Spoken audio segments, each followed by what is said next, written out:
Peru has put its former president Alajandro Toledo on the most wanted list after a judge issued an international arrest warrant. Toledo's accused of receiving millions of dollars in bribes from Brazilian construction giant Odebrecht.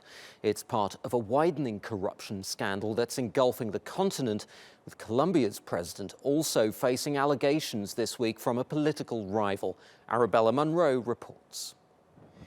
Peru's Christ of the Pacific stands above the capital, resembling its more famous cousin in Rio de Janeiro. That's no accident. This 37-meter-high statue was a gift, costing nearly $1 million, and most of that was paid for by Brazil's Odebrecht. Now it's a target for people's anger. This graffiti says, "Odebrecht, get out of the country." Former President Alajandro Toledo, who was in office from 2001 to 2006, signed an infrastructure agreement with the Brazilian construction giant. Now, the former shoeshine boy who became a president is accused of taking $20 million in bribes from Odebrecht. And a judge has ordered he come back to Peru and face investigation from prison.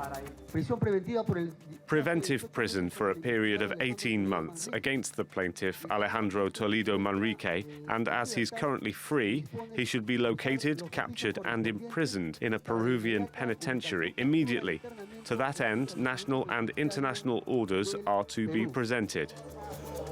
Prosecutors searched Toledo's house after finding around $11 million allegedly transferred from Odebrecht to offshore accounts linked to one of his associates. The former president, who is believed to be in France, denies all charges. We want to appeal and have it heard by the Superior Court.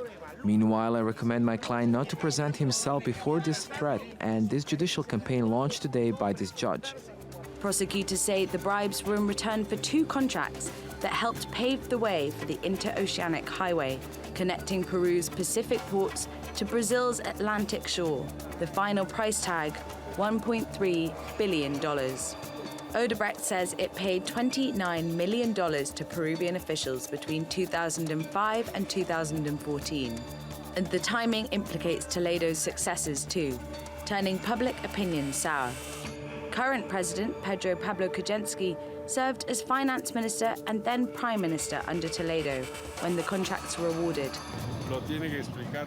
The prosecutors must explain these allegations. There are legal proceedings, and as I said the other day, I hope that he comes and answers to these allegations before the prosecutors.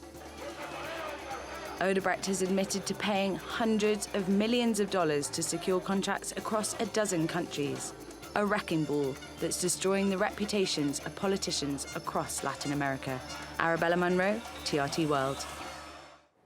Let's take a look at the sheer scale of this now. 10 of the 12 countries involved in the Odebrecht bribery scandal are in Latin America, from Brazil to Mexico, and 2 in Africa, Angola and Mozambique. In total, Odebrecht has admitted to paying $788 million in bribes to officials for around 100 construction projects. The US Department of Justice says governments often overpaid for the work. Joining me now live from Miami is our editor-at-large, Craig Capitas. Craig, as always, thanks ever so much for joining us. So, in Arabella's package there, she called the Odebrecht scandal a wrecking ball. Others in Latin America are calling it a virus. How are people reacting to it where you are? Well, I spent the morning with some Brazilian bankers. You know, there are about 75,000 Brazilians living here in southern Florida. And one of them described it as a flesh-eating virus that feasts on politicians and is going to be eating more. But as you really have to look at the size and scope of this thing, I mean, great report by Arabella, but it's even bigger than that. The U.S. Attorney's Office that went after Odebrecht here in the United States says that the company actually maintained a specific business unit for bribery. Now, can you imagine the job interview to go to work for that unit? And the thing is, Craig, that's actually not unique among companies, is it? I mean, a lot of companies have been found to be doing exactly the same thing. Going back, the size as No, I'm sorry. The size of this, I mean, the size is remarkable. Yeah. The Swiss government actually did a study of the numbers, and they maintain that for each $1 million that Odebrecht passed out in bribery, generated $4 million in profit. Wow. That is huge. I've never actually seen anything of that scale before. No, that is massive. You're right. Going to the other part of this story now, Panamanian authorities have raided the offices of Mossack Fonseca, a name that you probably remember, Craig, because you were there in Panama last year, because that was the law firm at the center of the Panama Papers leaks scandal. Now, were there signs when you covered the story at the initial leaks that Odebrecht had been involved in this scandal? Odebrecht was listed on some of the, millions of documents that were in there, but there were no specifics. What's fascinating, what we're seeing now, is that Panama is going after Odebrecht for setting up bogus companies in Panama and elsewhere to bribe officials in Panama to obtain Panamanian government contracts between 2010 and 2014.